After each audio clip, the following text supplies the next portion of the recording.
الحمد لله نحمده ونستعينه ونستغفره ونؤمن به ونتوكل عليه ونعوذ بالله من شرور أنفسنا من يهده الله فلا مضل له ومن يضلله فلا هادي له وأشهد أن لا إله إلا الله وحده لا شريك له وأشهد أن سيدنا وسندنا ومولانا محمدا عبده ورسوله أما بعد فأعوذ بالله من الشيطان الرجيم بسم الله الرحمن الرحيم يا أيها الذين آمنوا إذا لقيتم فئة فاثبتوا واذكروا الله كثيرا لعلكم تفلحون صدق الله العظيم.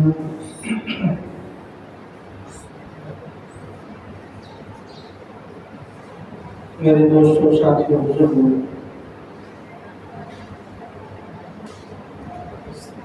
موجودہ حالات پاکستان کے آپ حضرات کے سامنے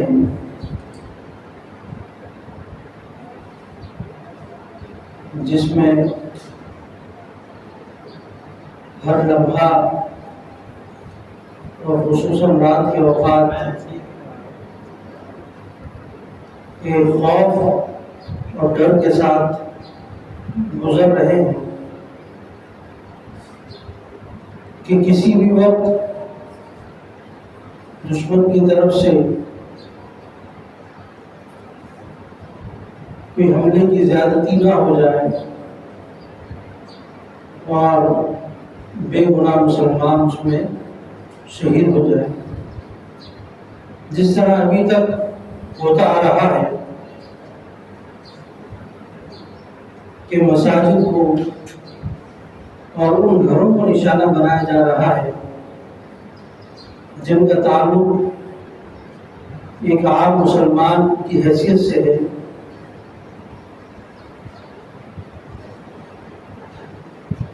نہ کسی فوج سے ان کا تعلق ہے، نہ کسی مذہبی جماعت سے ان کا تعلق ہے، اور اس کے باوجود ان کو شہید کر دیا گیا۔ یہ انتشار کی فضا جو چل رہی ہے، اس پر شریعت ہمیں کیا حکم دیتی ہے، ہمارے لیے کیا احکامات ہیں، اور ہم اپنے مسلمان بھائیوں کے ساتھ، اپنے ملک پاکستان کے ساتھ ہمدردی اور اظہار یکجہتی کس طریقے سے کریں گے، اس کے بھی کچھ نہ کچھ شریعت ہمیں احکامات بتاتی ہے۔ سب سے پہلے تو مسلمان کی شان یہ ہے کہ وہ جنگ کو طلب نہیں کرتا، جنگ کی خواہش نہیں کرتا، لیکن اگر جنگ شروع ہو جائے، یا ایھا الذین آمنوا اذا لقیتم فئۃ فاثبتوا واذکروا اللہ، پھر وہ کیا ہوتا ہے؟ پھر وہ ثابت قدمی اختیار کرتا ہے۔ اب جنگ شروع ہو چکی ہے، ابتدا ہم نے نہیں کی لیکن شروع ہو گئی، تو ہم اگر لڑیں گے اور فتح یاب ہو گئے تو پھر کیا غازی کہلائیں گے۔ مسلمان کی شان یہ ہے کہ مسلمان دونوں حالتوں میں کامیاب ہوتا ہے، اگر وہ شہید ہو جائے پھر بھی کامیاب ہے، اگر جنگ لڑتا ہے اور اس صورت میں فتح حاصل ہوتی ہے تو پھر بھی وہ غازی بن کر لڑتا ہے۔ تو اللہ رب العزت نے ایک مسلمان کو دونوں اعزاز سے نوازا ہے کہ یہ اپنے آپ کو جنگ میں اتار دے اور اس کے بعد یا تو غازی بن کر لوٹے گا یا شہید ہو کر لوٹے گا۔ غازی بن کر واپس آتا ہے تو اس میں بھی کامیابی ہے اس کی، شہادت کے مرتبے پر فائز ہوتا ہے تو اس کے لیے اور بڑی کامیابی ہے کہ شہید کی جو موت ہے وہ قوم کی حیات ہے. یہ جملہ اکثر کہا جاتا ہے، شہید کی جو موت ہے وہ قوم کی حیات ہے. وہ اپنی قوم کے لیے ایک زندگی دے جاتا ہے کہ میری زندگی تمہارے پر میں نے نشاور کر دی، تمہارے مقصد کے لیے میں نے نشاور کر دی. اب آنے والی نسلیں اب اس دھرتی پر اللہ رب العزت کی حمد و ثنا کرتے رہیں گے اور ثواب اس کو ملتا رہے گا. جس طرح ہماری تاریخ ہمیں بتاتی ہے، پاکستان جب وجود میں آیا، پاکستان جب دنیا کے نقشے پر آیا تو اس وقت اس سے پہلے کتنی قربانیاں دینی پڑی. ہمارے کتنے بزرگوں نے شہادتیں دی. یہاں تک کہ بعض اپنے واقعات سناتے ہیں کہ وہاں سے جب ہجرت کر کے اس طرف آ رہے تھے تو رستے میں پوری ریل گاڑی کو جلا دیا گیا جس میں مسلمان سوار ہو کر پاکستان کی طرف آ گئے. اس کے اندر معصوم چھوٹے بچے اور اسی طریقے سے عورتیں اور بزرگ مرد بھی موجود تھے. لیکن انہوں نے بالکل بھی رحم کا مظاہرہ نہ کیا، بلکہ ہر ایک کو اسی گاڑی کے اندر جلا دیا گیا. اور یہاں تک کہ بعض لوگوں نے اپنے دودھ پیتے بچوں کو بھی چھوڑ کر آ گئے. کیوں لمحہ ایسا تھا کہ کہیں بچہ اگر روئے گا تو کفار کو پتہ چل جائے گا، اور جب پتہ چلے گا تو ایک بچے کی وجہ سے کئی لوگوں کی شہادت ہو سکتی ہے. تو ایک بچے کو قربان کیا تاکہ بقیہ لوگ اپنی زندگی جی سکے اور ایک ایسے ملک کی وجود رکھ سکے جو کلمہ طیبہ پر بنا. پاکستان کا مطلب کیا؟ لا الہ الا اللہ. ہم سنتے ہیں اور نعرہ بھی لگاتے ہیں.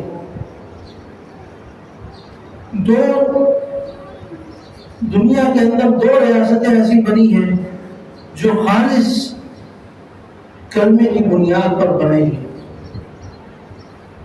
ایک ریاست مدینہ طیبہ کی ریاست جس کو نبی اکرم صلی اللہ علیہ وسلم نے جس کی بنیاد رکھی، اس کو کلمے کی بنیاد پر بنایا گیا. اور اس کے بعد دوسری ریاست پاکستان کی جس کو کلمے کی بنیاد پر بنایا گیا. اور اسی نعرے نے آج ہم ایک آزاد ملک کے اندر اپنی زندگی بسر کر رہے ہیں. جب آدمی یہ نعرہ لگاتا ہے پاکستان کا مطلب کیا؟ لا الہ الا اللہ، تو آدمی کا وجود بھی اس کے ساتھ اس کے اندر بھی ایک جذبہ اترتا ہے، ایک خود اعتمادی اترتی ہے، ایک اپنا نظریہ اس کے اندر پیدا ہوتا ہے، اور ایک مرتبہ دوبارہ اس کے وجود کے اندر پاکستان کی محبت پیدا ہو جاتی ہے. اور وہ اپنے مسلمان بھائیوں کے ساتھ جنہوں نے اس ملک کے لیے قربانیاں دی ان کے ساتھ اظہار یکجہتی کے لیے ایک پرعزم طور پر تیار ہو جاتا ہے.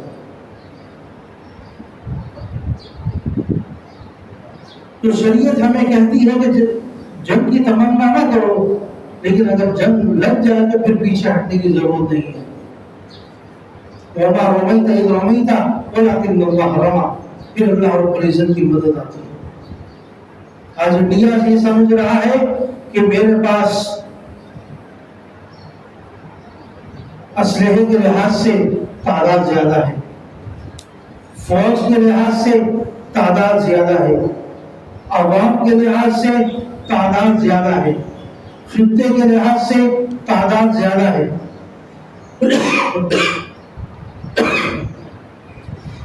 لیکن وہ اس چیز کو بھول گیا کہ ہم تو وہ لوگ ہیں جنہوں نے ایک منٹ کے اندر تمہارے 4 جہازوں کو گرایا ہے، 5 جہازوں کو گرایا ہے.